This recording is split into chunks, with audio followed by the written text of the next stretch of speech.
Hey yo adventurers, Derek here. Today I will be reviewing and browsing this monster of a book, Art Arcana, A Visual History by Michael Whitwer, Kyle Newman, John Peterson, and Sam Whitwer. This is not a paid review, I bought this with my own money. This channel isn't monetized either, so I'm not making money off of this. That said, I'll probably have an affiliate link in the video description. If you buy this product with that link, I get a small commission. Okay, this is a monster of a book. It's almost 450 pages. The paper is very thick, and that's why the book is like, look at this. This is crazy. It's a monster book. It's stitch bound, hardcover, and I gotta say, the construction, it is pretty good. However, since it's so heavy, I worry about how it's going to age. I wonder if it's gonna be like in this shape in 10 years. I don't know, could be wrong, but it looks pretty solid right now. When you open the book,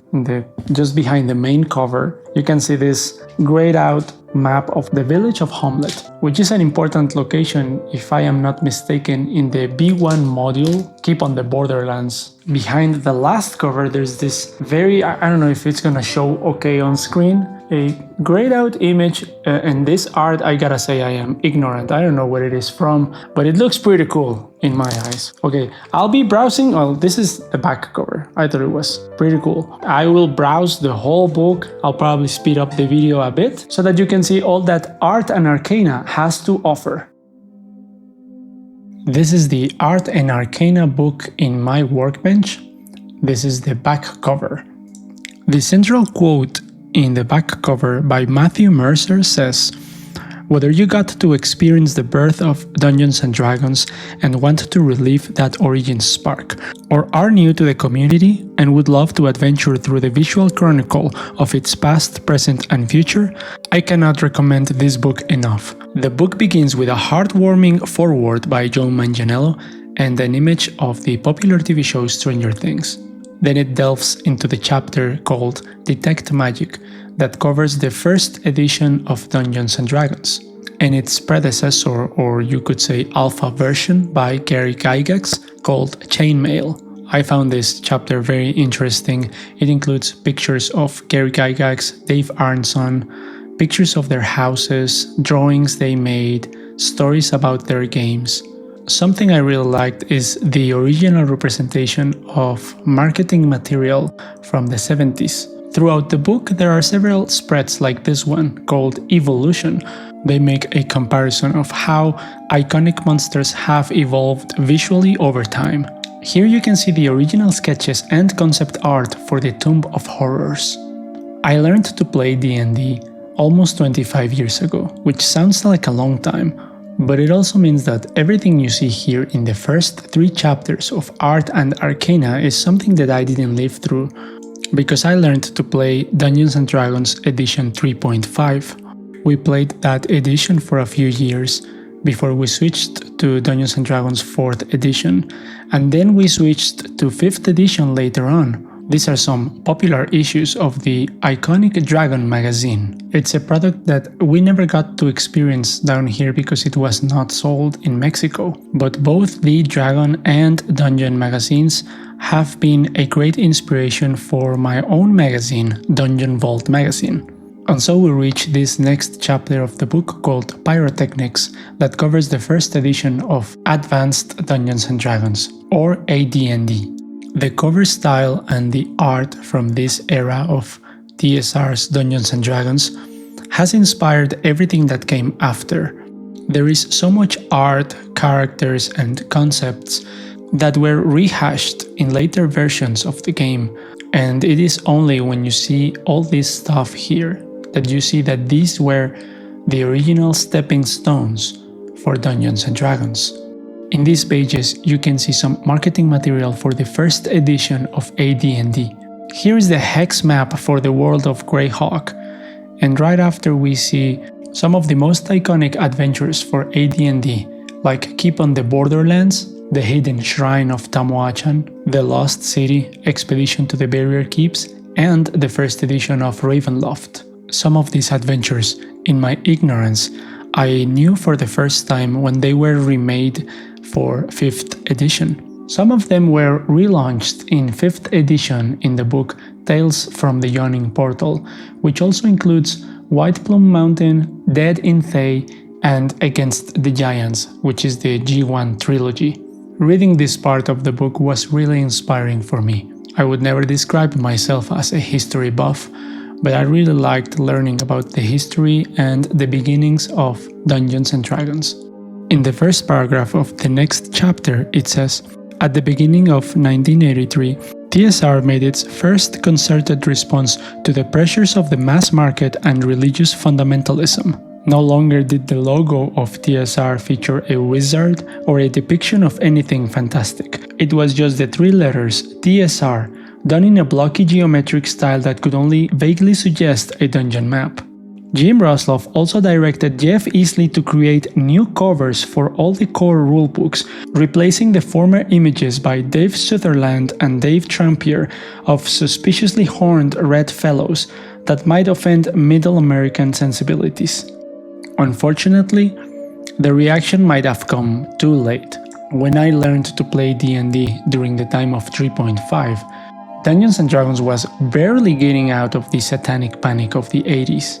I guess we could blame the original cover for the Dungeon Master's Guide in the first edition of the game, which features a demon. Here you can see the village of Homelet, which is also found behind the front cover. And this is where the book starts mentioning the Forgotten Realms. And here's a hand-drawn map of the Sword Coast by Ed Greenwood. The book states that in 1986, TSR was on the hunt for a new campaign setting for Advanced Dungeons & Dragons. The Forgotten Realms by Ed Greenwood caught the eye of TSR's designer Jeff Grubb. It's been an official setting ever since. The following chapter, Polymorph, covers the second edition of Advanced Dungeons & Dragons. This is a version of Dungeons & Dragons that I never got to play when it came out. I only know it in hindsight and know of its reputation of being perhaps too complicated, though I cannot say from personal experience. Here it reads that by the early 90s, everyone had to acknowledge that basic D&D wasn't basic anymore. It had gone from a single rulebook in 1977 to the separate Basic and Expert box sets in 1981 to the 5-part Frank Menzer opus of the mid-80s. This became what is known as the Dungeons & Dragons Rules Cyclopedia, compiled by Aaron Alston. So the first two books, Basic and Expert, are what people know as BXD&D. And what most people know as 2nd edition. The following chapter, Bigby's Interposing Hand, covers the collapse of the TSR era. The opening paragraph reads, "This would prove the last publication of the Advanced Dungeons & Dragons rule set as envisioned by Gary Gygax, but also the most lavishly executed with its full-color art and expansive layout." Behind the scenes, however, Wizards of the Coast, producer of the wildly popular Magic the Gathering, was about to interpose its hand. The book makes the claim that Wizards of the Coast purchased TSR along with all its intellectual properties to save the Dungeons & Dragons brand.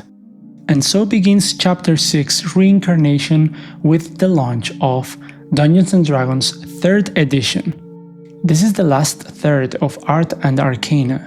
And it is only here that I start seeing stuff that I saw when I was a teenager, back when I learned to play Dungeons & Dragons. These are the illustrations and the book covers that I used to see in the hobby shop where I learned to play Magic the Gathering and Dungeons & Dragons. Something I remember clearly from the 3 and 3.5 era was that there used to be a book about everything. For many it was known as the era of the splat books, because the volume of books that were released, especially in the 3.5 era, was something to behold. Chapter 7, Simulacrum, covers the release of Dungeons & Dragons 3.5. These book covers were the first D&D books that I personally owned. And this page with the miniatures handbook and the minis in the picture, it really brings me back. And then there are these pages with the release of the Eberron campaign setting. This was the first original setting that was released when I was already a player of Dungeons & Dragons, and because of that, it has remained my favorite setting ever since. We played in Eberron all the way through 5th edition. Chapter 8, Maze covers the infamous 4th edition. In my game we quickly switched to 4th edition and we had a blast playing this game. We must have played all the adventures that were published at the time. 4th edition was severely criticized because it deviated from the core mechanics that were well loved by D&D players. In 4th edition, each class has a menu of abilities that they can use, and each ability has a cooldown. These mechanics were considered too similar to some MMO video games of the time. Many believed that they would be better suited for an online type of game. In my opinion, 4th edition was a solid game that didn't deserve all the hate it got. We still cherish the memories of many adventures we played in 4th edition. And so we reach the 9th chapter, 5th edition. This is the shortest chapter in Art and Arcana. I think this is done on purpose to give more weight and importance to the past. If you learned to play Dungeons & Dragons in the last 10 years, it is only now in this book that you encounter art and book covers that you have seen recently. Here are some examples of amazing cartography that we have seen in 5th edition, the art of the likes of Mike Shee or Jared Blando. I really like this double-page art of Zugt Moi. This fungal demon is one of the antagonists in the adventure Out of the Abyss. And then these very last few pages touch on the subject of very new stuff like virtual tabletops like Roll20 and famous D&D shows like Critical Role. In the end, Art and Arcana is a work of art. It is my lasting impression that those involved in the creation of this book really love Dungeons & Dragons. They crafted this historic compendium of our hobby, not only for archival purposes, but so that new players get to know the roots of Dungeons & Dragons.